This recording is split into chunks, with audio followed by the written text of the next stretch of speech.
মাজত মাত্ৰ কেইটামান মাহ বাকী সমাগত দুৰ্গা পূজা পূজা কমিটিলৈ দিয়া অনুদানৰ পৰিমাণ বৃদ্ধি কৰিলে এইবাৰ চৰকাৰে ৭৫,০০০ৰ পৰা বৃদ্ধি কৰিলে ৮৫,০০০লৈ আগন্তুক বৰ্ষত পাব ১,০০,০০০ টকা।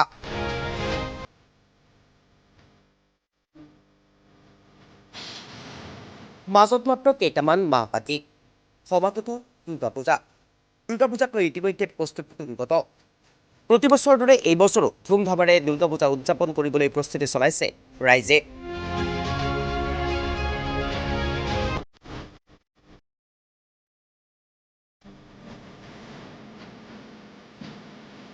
আকৰ্ষণীয় পূজা মণ্ডপ তৈয়াৰ কৰিবলৈ ইতিমধ্যে প্ৰস্তুতি চলাইছে পূজা কমিটিসমূহে।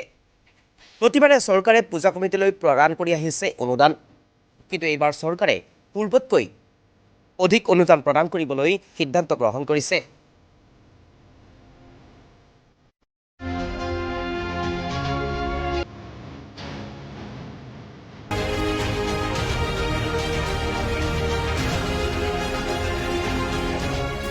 পূৰ্বে ৭৫,০০০ৰ পৰা এইবাৰ বৃদ্ধি কৰিলে ৮৫,০০০লৈ। এই সিদ্ধান্ত গ্ৰহণ কৰিছে পশ্চিমবংগ চৰকাৰে। পশ্চিমবংগ চৰকাৰৰ এক বৈঠকত এই সিদ্ধান্ত গ্ৰহণ কৰি মমতা বেনাৰ্জীয়ে উল্লেখ কৰি কয় যে পূৰ্বে ৭৫,০০০ৰ পৰা বৃদ্ধি কৰি এইবাৰ দিয়া হ'ব ৮৫,০০০ টকা। আনহাতে আগন্তুক বৰ্ষত পূজা কমিটিসমূহলৈ দিয়া হ'ব ১,০০,০০০ টকা সাহায্য।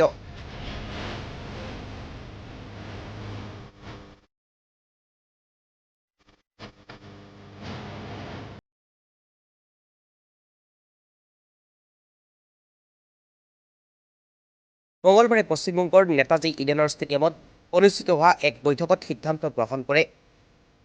উল্লেখ্য যে পূজালৈ প্ৰস্তুতি আৰম্ভ কৰাৰ সময়তেই এনেদৰে ভাল খবৰ দিছে পশ্চিমবংগ চৰকাৰে পূজা কমিটিসমূহলৈ।